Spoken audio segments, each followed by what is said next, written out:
Mechi ilikuwa nzuri, nafikiri kila mtu aliona. Tumecheza vibaya first half. Second half tumerectify makosa. Na first half tulihukumiwa nafikiri na makosa ya mtu mmoja mmoja. Timu haikuwa bado imepata ule muunganiko. Tuliwapa mipira waende wakatufunge. Kwa hiyo ukikutana na timu ambayo of course inatoa mechi nzuri inapokutana na sisi huwa tunawapa mechi nzuri tukikutana nao. Ukifanya kosa kama lile lazima utaadhibiwa. Sio mara moja. Nafikiri ni mara mbili. Na bado ilikuwa yakijirudia. Kwa hiyo hakuna chochote unachotegemea zaidi ya adhabu kama utakutana na timu ambayo iko makini na inajua inataka nini kwenye uwanja for the time being. Kipindi cha pili tumerudi, tumetengeneza mchezo wetu, tumecheza vizuri. We gave our best na angalau tukapata goli moja tukiwazuia wasifanikiwe kufunga goli, na tulipata nafasi nyingi zaidi ambazo kama tungezitumia tungekuwa tunazungumza alternative, lakini tunawapa pongezi kwa sababu wao wamepata nafasi ya ushindi na kwenda kwenye hatua inayofuata. Lakini tumemind kinoma. Pengine Young Africans walikuwa bora dhidi yenu mpaka unasema kwamba mmemind kinoma? Hapana. Tuligawana vipindi. Wao wamecheza vizuri kwa makosa yetu first half, wakapata magoli mawili haraka, na sisi tumecheza vizuri kwenye kipindi cha pili tukaweza kukomboa goli moja. Kwa hiyo bado kwangu ilikuwa ni 50-50 kwa kila timu ambavyo imecheza.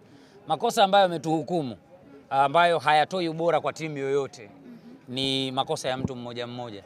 Mmeona goli la kwanza, mmeona goli la pili, na bado kulikuwa na mwendelezo wa matukio kama hayo. Kwa hiyo ni lazima tutaadhibiwa. Ukifanya makosa dhidi ya timu kubwa ambayo again nasema kwamba wewe na wao mkikutana mnawapa watu mechi nzuri, hakuna wanacho expect zaidi ya adhabu, na ndio kilichotukuta kwenye mchezo wa leo.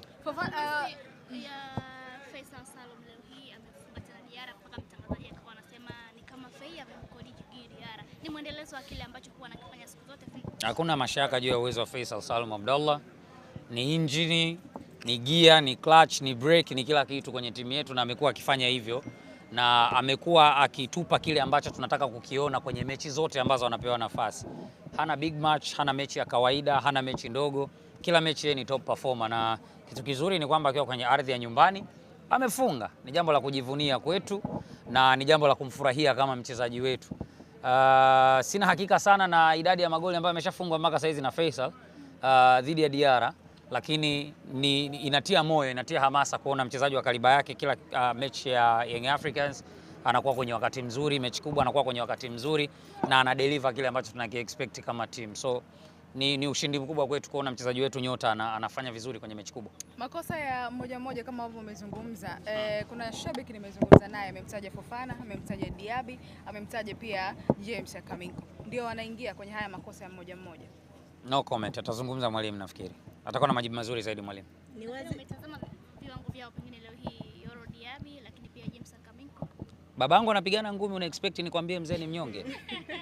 Yaani mzee Ibwe ameshikana na watu ngumi pale anakunjana, na mzee pigwa. Lazima mimi nitakuwa upande wa mzee wangu. Kwa hiyo collectively, kama team tumecheza vizuri, ila tunajua kwamba kuna makosa ya mtu mmoja ambayo ametuhukumu na mwalimu analijua hilo. Kwa hiyo yeye ni mtu bora zaidi kuliaddress hilo. Ni wazi kipindi cha kwanza sehemu ya kiungo kilikatika. I don't know. Mimi sio mtu wa technical zaidi. Yeah. Kwa nini unasema umemind kinoma? Of course, kwa sababu mechi silikuwa 50-50 na second half ambayo tumejirekebisha tukacheza vizuri, tukarudisha mchezo kwetu, tukafanya baadhi ya mabadiliko, mechi ikaonekana iko kwetu. Kuna nafasi ambazo tumezitengeneza ambazo ya kwanza haikuwa goli, ya pili haikuwa goli, ya tatu haikuwa, ya nne ikaja kaza goli kwa Faisal. Baada ya Faisal tumepata nafasi zingine nafikiri 3 hivi, na ambazo tungeweza kuziconvert kuwa nani, kwa hiyo kuwa goli. Kwa hiyo ni kitu ambacho ukiwa ni mtu wa mpira na unajua timu yako ina uwezo gani na quality gani, lazima umind. Mchezaji wake nani alikuwa mwiba leo sana pale wachezaji wa Yanga? Nobody. Wamecheza kama timu yao nzima imecheza vizuri, so ukiwa unapenda mpira, unafuatilia mpira, lazima utajua kwamba team collectively inakupa kitu gani. Kwa mfano, hatuna star sisi wa maana kwenye timu yetu kama Ibenge angeweza kucheza mechi mwenyewe akamaliza. Ndio star mkubwa wa timu Afrika, nje ya Afrika anajulikana. Lakini tungeamua kwamba Ibenge mwenyewe umalize mechi, angeweza kumaliza mechi.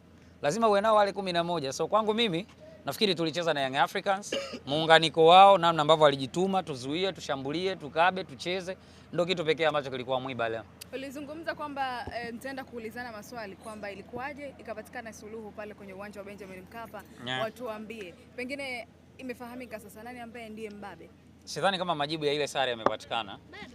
bado, kwa sababu timu hizi mbili zimegawana vipindi. Wenzetu wao wamekuwa wazuri zaidi kukitumia kipindi chao kwenye makosa ambayo tumeyafanya. Sisi la kwetu tumelitafuta, limetafutwa kweli kweli, la kwao ni kama ilidondokea.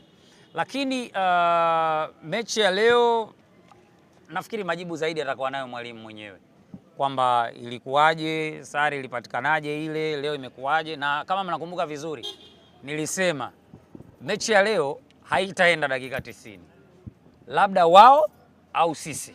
Nilisema hicho kitu. Kwa hiyo ilikuwa open play, ndio maana kilichotokea kimetokea, and hatuna mtu ambaye tunamlaumu. Bado mnaendelea kufurahia kukutana na hizi timu. Of course, ili uwe mkubwa lazima ucheze na timu ambazo zinaitwa kubwa. Shukrani. Thank you.